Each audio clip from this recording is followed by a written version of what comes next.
لا الہ الا هو الرحمن الرحیم، اور بے شک تمہارا معبود ایک معبود ہے، اس کے سوا کوئی معبود نہیں مگر وہی بڑی رحمت والا، بڑا مہربان ہے، وہ تم پر رحمت کرنے والا ہے۔ کہا جاتا ہے کہ یہ آیت مبارکہ اسم اعظم ہے، یہ آیت مبارکہ اسم اعظم ہے۔ پھر فرمایا کہ اللہ تعالیٰ نے زمین و آسمان کو تخلیق کیا ہے، دن کو رات سے بدلا، رات کو دن سے بدلا، یہ ترتیب ایام جو ہے، اور جو بڑے بڑے جہاز سمندر میں چلا دیے ہیں، ان میں لوگوں کے لیے نفع ہے، اور جو کچھ آسمانوں سے اتارا، یہ بدلیاں، یہ بارش، یہ اللہ کی طرف سے ہے، اور جو پانی اتر رہا ہے اس سے زمین کی زندگی ہے، اور گویا کہ مردہ ہو زمین ہونے کے بعد اللہ دوبارہ سرسبز و شاداب فرما دیتا ہے۔ یہ اللہ تعالیٰ کی سب قدرتیں ہیں، اور پھر اس نے زمین میں چوپائے پھیلا دیے ہیں، یہ سب اس کی طاقت اور قدرت ہے۔ ہواؤں کو اس نے چلایا ہے، بادلوں کو چلا دیا ہے، اور انسان کے لیے اللہ تعالیٰ نے مسخر کر دیا ہے بین السماء والارض، جو کچھ آسمان میں ہے اور جو کچھ زمینوں میں ہے۔ اور پھر فرمایا وَمِنَ النَّاسِ مَن يَتَّخِذُ مِن دُونِ اللَّهِ، اور کچھ لوگ اللہ کے سوا ایسے ہیں جو اللہ کو چھوڑ کر معبود بنا لیتے ہیں، وہ شرک کرتے ہیں، مشرک ہو جاتے ہیں۔ من دون اللہ اندادا یحبونہم کحب اللہ، اور ان سے اس طرح محبوب رکھتے ہیں، ایسی محبت کرتے ہیں کہ جیسے معاذ اللہ اللہ سے رکھتے ہیں۔ لیکن جو ایمان والے ہیں، فرمایا والذین آمنوا اشد حبا للہ، لیکن جو ایمان والے ہیں وہ اللہ سے بڑھ کر کسی اور سے محبت نہیں کرتے، ان کے نزدیک سب سے پہلے محبت جو ہے وہ رب کی ہے، کیونکہ اسی نے ہمیں پیدا کیا ہے اور ہم اسی کی اطاعت کرتے ہیں۔ پھر فرمایا کہ اے ایمان والو، اے لوگو، کھاؤ جو کچھ اللہ تعالیٰ نے حلال پیدا کیا ہے۔ فرمایا یا ایھا الناس کلوا مما فی الارض حلالا طیبا، حلالا طیبا، حلالا طیبا، جو اللہ تعالیٰ نے حلال طیب و طاہر تمہارے لیے پیدا کیا ہے اس سے آپ کھائیں، حرام کا سوچے بھی نہیں۔ لیکن جب تک آپ کی غذا حلال نہیں ہوگی، آپ نہ دعائیں قبول ہوں گی، نہ عبادتیں قبول ہوں گی، نہ سجدے، نہ یہ تراویاں، نہ یہ روزے، کیونکہ تمہاری غذا حلال نہیں ہے، نہ تمہاری دعائیں قبول ہوں گی۔ تو آپ کے کپڑے حلال ہونے چاہیے، آپ کی غذا حلال ہونی چاہیے، آپ کی نگاہیں پاک ہونی چاہیے، آپ کی مجلسیں پاک ہونی چاہیے، کیونکہ اسلام صرف خانقاہوں کا مذہب نہیں ہے کہ عبادت خانوں میں مذہبی رسوم کو ادا کر لیا یہ اسلام ہے، نہیں، بلکہ گھر میں اور گھر سے باہر، مسجد میں، بازار میں، مدرسے میں، سیاست و حکومت میں، تجارت و معاشرت میں، ہر جگہ اسلام ساتھ ساتھ رہتا ہے اور تمہیں احکام سکھاتا ہے۔ یہی ایک مسلمان کی سچی محبت ہونی چاہیے۔ فرمایا انما یامرکم بالسوء والفحشاء، اور بے شک تم لوگ شیطان کے نقشے قدم پر مت چلنا، کیونکہ شیطان تمہیں بری باتوں کا حکم دیتا ہے، وہ فحاشی کی باتیں تمہیں سکھاتا ہے اور برے کاموں کی طرف تمہیں دعوت دیتا ہے، اس سے تمہیں اس سے بچنا ہے۔ انسان گونگا ہو جاتا ہے، بہرا ہو جاتا ہے، اندھا ہو جاتا ہے، اتنی شیطان کی پیروی کرتا ہے، دجالی فتنوں کی اتنی پیروی کرتا ہے کہ اسے اسلام نظر نہیں آتا۔ آج ہم میڈیا میں دیکھتے ہیں کہ کچھ لوگ ایسے ضرور ہیں کہ جو اسلام نہیں دیکھتے بلکہ دجالی قوتوں کے ساتھ مل جاتے ہیں اور صرف پیسوں کی خاطر اپنا مذہب بیچ دیتے ہیں، دین بیچ دیتے ہیں، اور یقیناً بہت خسارے کا سودا ہے۔ آپ دیکھیں آپ کی زندگی کتنی ہے، 50 سالہ، 60 سالہ، 70 سالہ، تو یہ مختصر زندگی ہے، آخرت کی ایک طویل زندگی ہے، بہت لمبی زندگی ہے۔ تو اس طویل زندگی کے اندر ہمیں اپنے رب کو راضی کرنا ہوگا۔ اور پھر فرمایا کہ بے شک وہ لوگ ہیں جو اللہ کے احکام کو چھپاتے ہیں، ایسے بھی لوگ ہیں جو اللہ کے احکام کو چھپاتے ہیں اور اپنی منمانیاں کرتے ہیں۔ اس کا مطلب یہ ہے کہ کچھ ایسے لوگ ہیں جنہیں علماء کہا جائے، علماء سو ایسے ہیں کہ جو اپنی مفادات کی خاطر، پیسوں کی خاطر، کھنکتے ہوئے سکوں کی خاطر وہ اسلام کو بیچنا چاہتے ہیں، دین کو بیچنا چاہتے ہیں، اور وہ اپنے پیٹ کے اندر ثمنا قلیلا، بہت کم پیسوں کے عوض یہ سودے کر رہے ہیں۔ تو اللہ تعالیٰ، تو اس کا مطلب یہ ہے کہ وہ اپنے پیٹوں میں آگ بھر رہے ہیں، جہنم کا ایندھن بھر رہے ہیں، اور پھر اللہ تعالیٰ قیامت کے روز ان کو جہنم میں ڈال دے گا، ان کی طرف نہیں دیکھے گا اور ان کو عذاب ہوگا۔ وَلَهُمْ عَذَابٌ عَلِيمٌ، اور ان کی طرف اور ان کے لیے دردناک عذاب ہوگا۔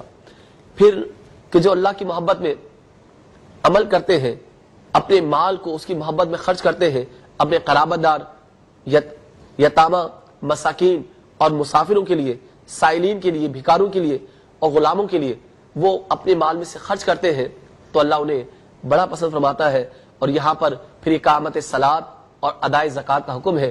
قرآن میں جگہ جگہ نماز کو قائم کرنا اور زکوٰۃ کو ادا کرنے کا حکم دیا گیا. فرمایا کہ اے ایمان والو، پھر فرمایا کہ یا ایھا الذین آمنوا کتب علیکم القصاص فی القتلی، تم پر فرض ہے کہ جو ناحق مارے جائیں ان کے خون کا بدلہ پورا پورا دیا جائے. تو قصاص کے پورا بیان ہے اور دیت کا پورا بیان ہے، کیونکہ کسی کو ناحق نہیں مارا جا سکتا. ایک انسان کی زندگی پوری انسانیت کی زندگی ہے. ایک انسان کی جان بچانا گویا کہ تمام انسانیت کی جان بچانا ہے. اس لیے یہاں پر قصاص اور دیت کے احکام بھی بیان کر دیے گئے. اور یہاں پر پھر روزوں کا بیان شروع ہو جاتا ہے کہ اے ایمان والو، تم پر روزے فرض کر دیے گئے ہیں. یا ایھا الذین آمنوا کتب علیکم الصیام کما کتب علی الذین من قبلکم لعلکم تتقون، تاکہ تم متقی ہو جاؤ، پرہیزگار ہو جاؤ. تو روزے کا اولین مقصد تقویٰ ہے، پرہیزگاری ہے. روزے اللہ نے فرض کر دیے ہیں. ہلکی ہلکی بیماریوں کا بہانہ نہ بنائے. روزوں سے یاد رکھیں، ابھی میں بیان سن رہا تھا، ایک صاحب کہہ رہے تھے کہ روزہ رکھنے سے قوت مدافعت کم ہو جاتی ہے، روزے نہ رکھے. تو یہ کیسی باتیں کرتے، یہ کیسے دین سے بیزار لوگ ہیں. حالانکہ طبی عملہ کہہ رہا ہے، اطباء کہتے ہیں، ڈاکٹرز کا کہنا یہ ہے کہ نظام کے لیے روزہ بہت ضروری ہے. اور روزہ رکھنے سے انسان کا نظام بڑھتا ہے، طاقت رکھتا ہے اور قوت مدافعت بڑھ جاتی ہے. تو ایسے کم سے کم ہمیں باتیں نہیں کرنی چاہیے جو اسلام سے بیزاری والی باتیں ہوں، دین سے بیزاری والی باتیں ہوں. ہم مسلمان ہیں، ہمیں اسلام میں پورے کے پورے داخل ہو جانا ہے. اور یہاں پر چوں چلا نہیں کر سکتے کہ میرے دل میں یہ چاہ رہا ہے، میرا دل یہ چاہ رہا ہے، میری مرضی یہ ہے. بلکہ اللہ یہ چاہتا ہے اے ایمان والو، اسلام میں پورے کے پورے داخل ہو جاؤ. آگے شراب کے بارے میں حکم ہے اور یہ بتایا گیا ہے شراب کے بارے میں بالکل ذہن سازی کی جا رہی ہے کہ کہا گیا ہے اس میں منافع قلیل ہے، بہت کم فائدے ہیں اور نقصانات اس کے زیادہ ہیں. علمی طور پر، عقلی طور پر، معاشرتی طور پر، عمرانی طور پر بتایا گیا کہ شراب کے فوائد بہت قلیل ہے مگر اس کے نقصانات بہت زیادہ ہیں. کیونکہ شراب کو جو حرام قرار دیا گیا ہے وہ آہستہ آہستہ قرار دیا گیا. ابھی ذہن سازی ہو رہی ہے کیونکہ ان کے خون کے خمیر کے اندر، ان کے اندر شراب کی وہ رسیاں تھے، شراب کے عادی تھے. اس لیے شراب کے بارے میں ان کو استعمال سمجھائی گئی تاکہ آہستہ آہستہ ان کو شراب سے دور کر دیا جائے. تو یہ قرآن کا اعجاز ہے. قرآن کے متعلق یہی ہے، جب تک میں اور آپ قرآن کے قریب نہیں آئیں گے ہم سمجھ نہیں سکیں گے. آپ دیکھیں، اگر آپ ڈاکٹر سے دوا لے کر آ جائیں اور دوا لے کر پاکٹ میں لے کر گھومتے رہیں، کیا آپ کو شفا ہوگی؟ جب تک آپ گلے سے نیچے نہیں اتاریں گے آپ کو شفا نہیں ہو سکتی، یقیناً نہیں ہو سکتی. اس لیے اب یہاں پر دیت کے مسائل بھی آگے آ رہے ہیں کہ دیت کیا ہے، قصاص کیا ہے، اور اس کے ساتھ ساتھ کہ عدت عورتوں کیا ہے، نکاح، طلاق، عدت اور مدت رضاعت کیا ہے. مدت رضاعت کے بارے میں بتایا کہ 2 سال ہے. مدت رضاعت 2 سال ہے، یہ ٹائم بتایا گیا ہے. اس لیے مجھے اور آپ کو چاہیے کہ ہم قرآن کو زیادہ سے زیادہ سمجھیں، اپنے اندر اتاریں، قرآن کی محبت پیدا کریں. جتنی ہم دیگر زبانوں کے متعلق محبت پیدا کرتے ہیں اس سے زیادہ ہمیں عربی سے محبت ہونی چاہیے، کیونکہ قرآن کی زبان عربی ہے اور رسول اللہ کی زبان عربی ہے اور جنت کی زبان عربی ہے. تو یہ مضامین دوسرے پارے کے میں نے آپ کے سامنے بیان کیے. انشاءاللہ تعالی کل تیسرا پارہ بیان کریں گے. جب تک کے لیے اجازت دیجیے. والسلام، مع الاکرام. اسلام زندہ باد.